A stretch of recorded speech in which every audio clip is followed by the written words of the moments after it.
Have you ever gotten an odd feeling about someone within seconds of meeting them, but couldn't quite pin down why? Some people naturally clock subtle social cues without even trying. Others build that skill slowly over years of experience. Welcome to Mr.JSCO channel. Just how sharp is your ability to read people?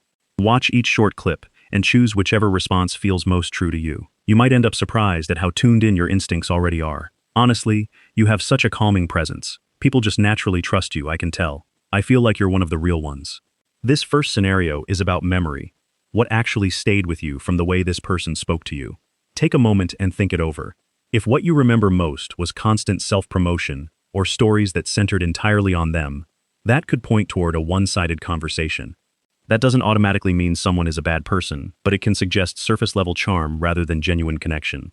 And of course, different cultures express confidence and openness in very different ways too. Sometimes we just pick up a vibe from someone, but remember, behavior can stem from all sorts of things. If something felt slightly off to you, your intuition might be catching on to something subtle underneath the surface. Someone being quiet or distracted could be nervous, introverted, or simply dealing with something you have no visibility into. This isn't about labeling anyone, it's about tuning into how your own instincts react to small cues. The project got delayed because the files came in late from the other team. That timeline was never clearly communicated to begin with. I honestly thought someone else already had that covered. Now let's look for patterns building across time. After watching all three of these clips, what stood out to you most? If you noticed a recurring pattern of deflecting responsibility, you're probably someone who's naturally sensitive to accountability. Patterns tend to reveal far more than any single moment on its own. But again, everyone has an off week sometimes, and context always matters here too. Oh, look at you, actually showing up on time for once. Didn't think you had it in you, honestly. Guess miracles do happen. How we respond to small moments of tension says a lot about how we handle relationships overall. There's no single correct way to react, but noticing passive-aggressive undertones is genuinely a strong social skill to have. If you picked option B, you're likely someone comfortable addressing emotional tension head-on.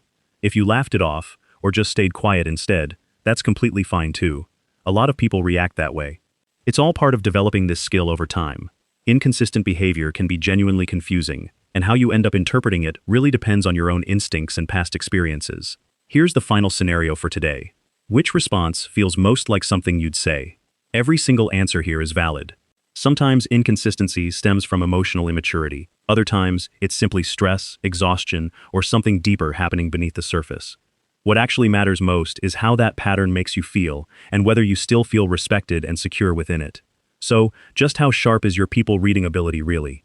If you found yourself noticing subtle cues, spotting recurring patterns, or trusting a gut feeling that something felt slightly off, you likely have strong emotional awareness already.